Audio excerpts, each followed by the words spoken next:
Good evening and welcome to the first episode of Lit with Vit, where we dive into the deep world of literature, exploring themes, styles, and profound messages behind the words. Today, we'll be reading a poem by Walt Whitman, O Me, O Life. Before we begin, I'd like to talk about Walt Whitman himself, who's going to be coming up quite a lot on this series. Walt Whitman was a key figure in American literature.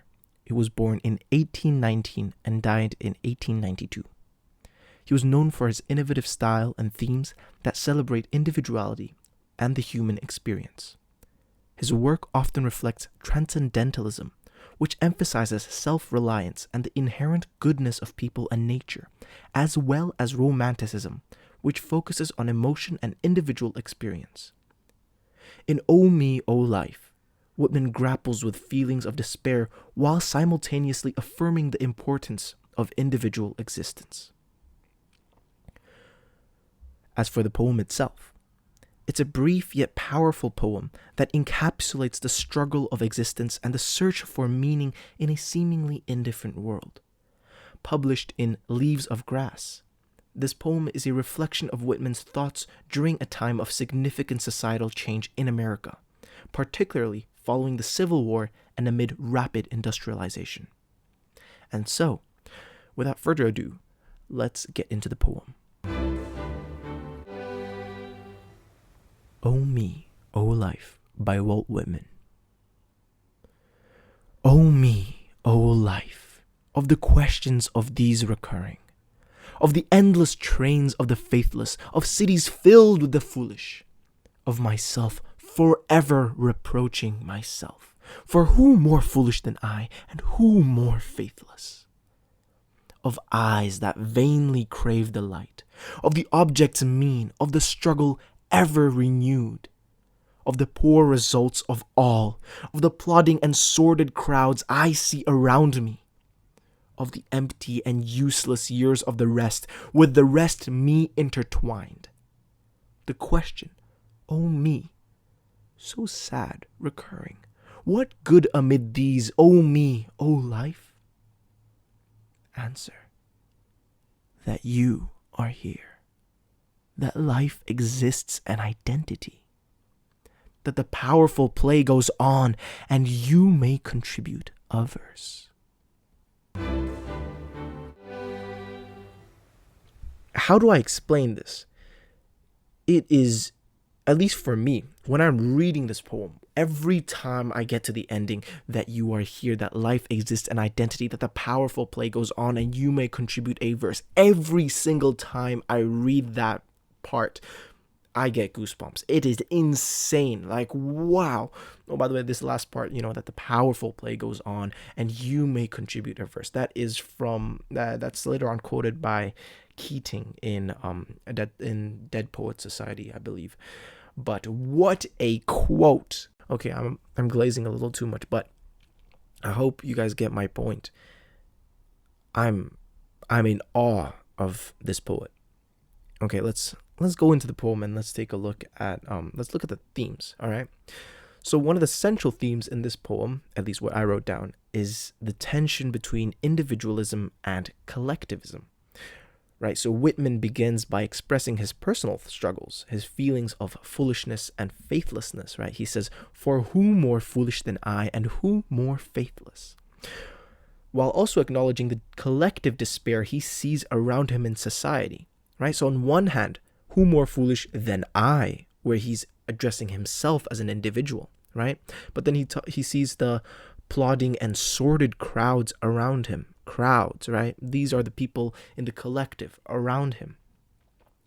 So this duality highlights how individual experiences are intertwined with those of others, suggesting that personal identity cannot be fully understood without considering the larger community.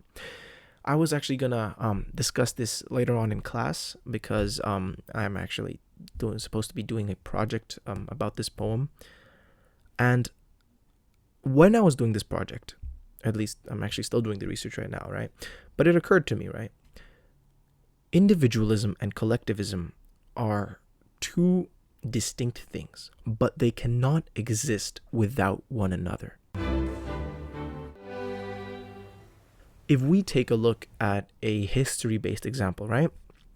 One example that I can talk about a little is the Roman legions, right? So the Roman legions are, one of the best military units in history, arguably, but they really came into their peak years after the Marius reforms.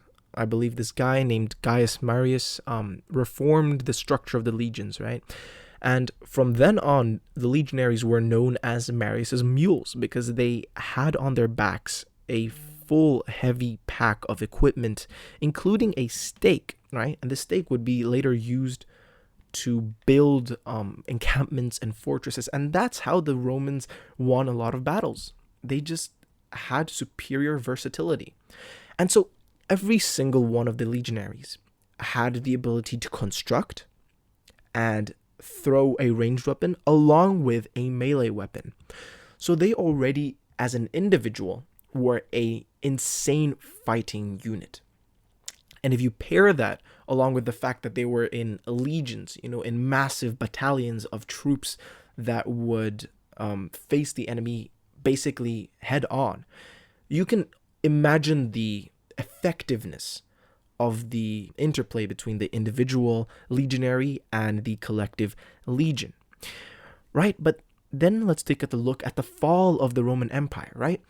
Why did the Roman Empire fall? So it can be argued that individualism was exploited too much by the end of the Roman Empire. I'm speaking of the Western Roman Empire, and I'm talking about the sacking of Rome by the Visigoths. And there's a lot of political turmoil that happens in Rome before it falls physically, and a lot of it includes generals gaining too much individual power rather than power being central either within the Republic or the emperor himself. And this reflects the fact that each legionary had their own individual emphasized, right? And in this way, the generals were also emphasized as individuals, right? Instead of being part of the larger collective of the Roman Empire. And thus, each individual general had a lot of their own power. And a lot of them wanted to use that power to instill, to make themselves emperor of Rome, right? Because why shouldn't they? They have a full legion of loyal soldiers behind them. And each of them believing in this individual, their general, instead of the Roman Empire, the collective. There is another example in contrast, right? Let's take Nazi Germany, right? The Wehrmacht, or the army, was a brutal fighting machine. If we take as evidence the Blitzkrieg tactics that were used to invade Poland and France, of course. But compared with the Roman legions, the soldiers of the Wehrmacht had much less individuality, right? They were treated much more as a collective. And this gave them a significant edge in military campaigns because through the tactics of combined arms with coordinated tank assaults along with aircraft assaults and infantry advances, along with, of course, artillery barrages, this united group of soldiers would decimate everything in its path. Now, this very focus on collectivism within the Wehrmacht, within the German army, is eventually what led to its downfall, because the fact that individualism was more or less, how should I put this? It wasn't encouraged, especially within the army, because when you're in the army, you want to have a strong coordinated fighting force that fights as one. So individualism isn't encouraged. Now, this would later on reflect civil life in Germany under the Nazi regime, right? And this eventually led to the downfall, where people didn't enjoy living in such a police state. And so the point that I'm trying to prove here is that too much emphasis on individualism and too much emphasis on collectivism will both be catastrophic. Now, I should probably bring this back to the poem itself, because I do tend to go off on tangents quite a bit, and for that I do apologize. But in the poem, Whitman writes this perfect balance that exists currently in our modern world between individualism and collectivism, right? The fact that we're all unique human beings.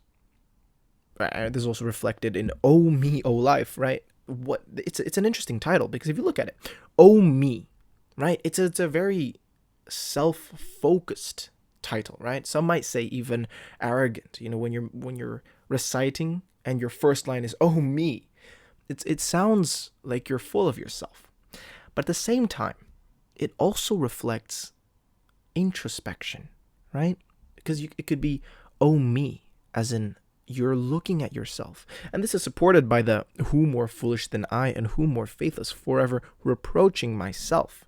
He's looking at himself, criticizing himself, because he's saying that the world around him is filled with the endless trains of the faithless, of cities filled with the foolish.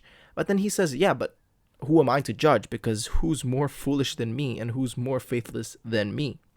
And so just to finish off this discussion about individualism and collectivism in the poem, he's saying that we all share some experiences in the fact that as an individual, we contribute to the collective.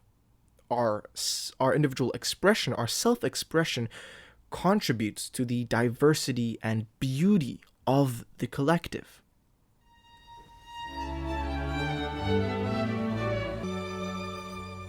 I'll also take a look at the structure of the poem now, because the structure is quite interesting. It's important to note that one of Whitman's stylistic innovations in his poems is his pioneering in the area of free verse. Before him, a lot of the poems would be kind of conforming. It would, be a sonnet from the Shakespearean times, or some other forms of poetry like a limerick, right? And right now we have quite a lot, right? You've got a haiku. That's Japanese invention, I think. But yeah, so what I'm trying to say is Whitman's way of writing was quite revolutionary, especially for his time. And this poem portrays that quite clearly, because it's written in two parts, two stanzas, and it can be seen as the question and the answer.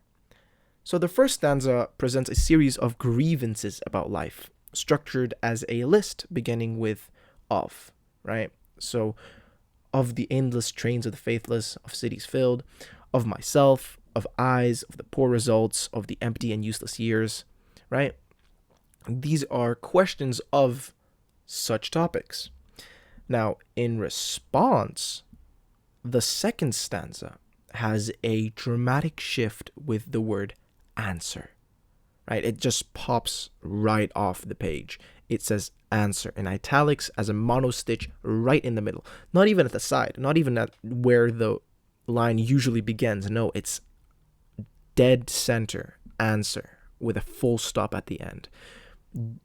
As a writer, as a poet, you cannot put more emphasis on a single word than this, right? And so the second stanza is clearly a response to the grievances mentioned in the first stanza. It's like the universe says something, because you're asking whatever deity there is, whatever supreme being there is, or you're just asking the universe itself. And here you get an answer to that question.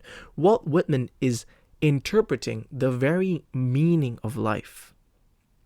And that meaning is that you are here, that life exists an identity. I know I'm repeating myself at this point, but I can't emphasize more the fact that this is an incredible poem.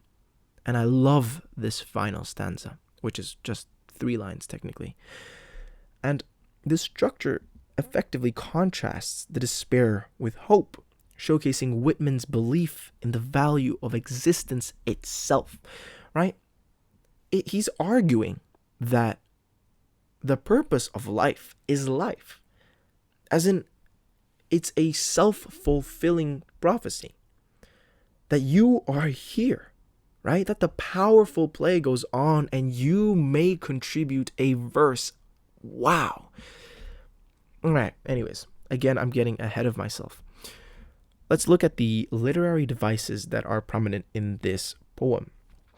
The first and most obvious one that pops out is anaphora, right? If you don't know what anaphora is, it's a kind of repetition that occurs at the beginning of a phrase. And in this case, it's of thee, of myself, of eyes, of the poor souls, of, right? The of is what's being repeated. And this technique immerses readers in his streams of consciousness, emphasizing his emotional turmoil. Also, it creates a sort of rhythm in the poem, right? Of the endless trains of the faithless, of the cities filled with the foolish. This beautiful kind of rhythm that entices the reader, and you feel like you're part of it because suddenly it's mesmerizing, right? Right. So that's the anaphora. I won't spend too much time on every single literary device because otherwise the episode will be way too long, and we're going to move on to imagery. There's quite a bit of imagery in this poem, and we're going to take a look at of the endless trains of the faithless, of cities filled with the foolish. So what is he trying to evoke here, right? He's picturing this massive group of people, right? If you imagine a city filled with the foolish, this invokes a sense of magnitude, right? Whitman's putting this poem into perspective, into the sheer scale at which it's taking place. And it does reflect a little bit of the social and societal issues that arose during his time, which is the mid to late 19th century, right? Especially since the collection in which this poem was published in was ultimately published in 1867, right? So around this time is when America started industrializing. And so a lot of the people started working in factories, right? Because the Industrial Revolution first began in Britain in the 18th century, and now it spread. Well, not now, but then it spread to America within the 19th century. And so he's addressing these societal issues where people were so hell-bent on industry and work, right? And people would just be dragooned into automatons in factories. And this is what he's addressing with the endless trains of the faithless and of the cities filled with the foolish. All right, let's move on. So then we're going to talk about juxtaposition, again, of the same line, because it's quite an interesting way to put things, right? Of the endless trains of the faithless, of cities filled with the foolish. So what he's trying to put here, as at least from my interpretation, right, it reflects a little bit of romanticism, because the endless trains and the cities, those are a human construct, right? And he's contrasting this with the romanticist appreciation of nature, because the romanticists, they see nature as a sort of escape, right? You appreciate the beauty of nature, and through that you can glimpse some sort of tranquility, right? Some serenity that you can't find in the natural world, in the human world, in the urban environment, right? And the endless trains and the cities, right? That's the urban environment. So the faithless and the foolish are the ones who don't seek out nature. It also contrasts the negative aspects of life with a hopeful resolution. Because, again, at the beginning, he's listing the grievances about existence. But at the end, he ultimately asserts that simply being alive is the significant part, right? It's juxtaposition in itself. So the structure itself, that's an example of juxtaposition. Then we've got quite a bit of metaphors, right? In the last line, you've got that the powerful play goes on. Now, the powerful play is obviously a metaphor for life, suggesting that each person has a role to play in this grand narrative.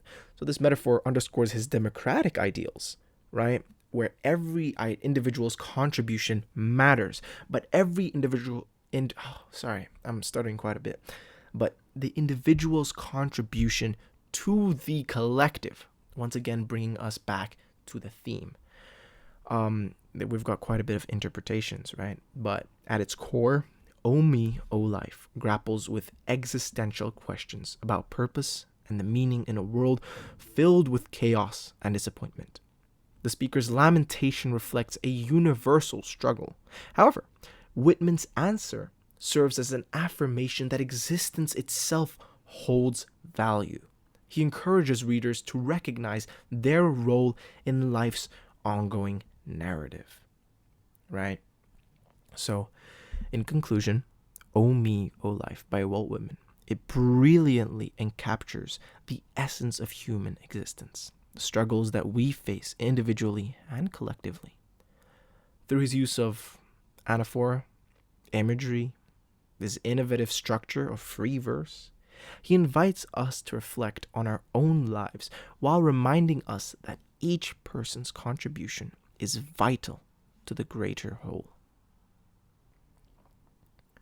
And so, ladies and gentlemen, thank you so much for joining me on this first episode of Lit with Vit.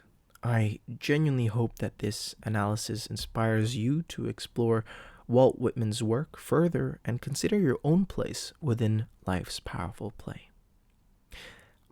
Before I finish quickly, I do have a question about how I'm going to, or what I'm going to do with this branch of my podcast, because the podcast is going to go as regular with my multiple guests that I'm going to invite, but I'd like to pursue this side branch, let's say Lit with Vit, as a separate thing almost.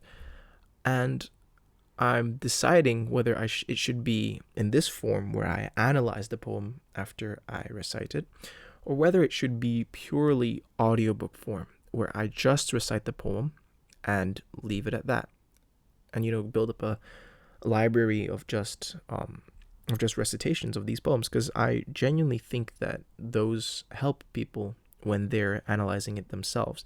So if you have any suggestions or you think I should take it in a different direction, please, I encourage you to reach out to me and give me suggestions and ideas on what I can do with Lit with Vit. And yeah, I think that wraps everything up. And so, ladies and gentlemen, I hope you enjoyed, and until next time, fare thee well.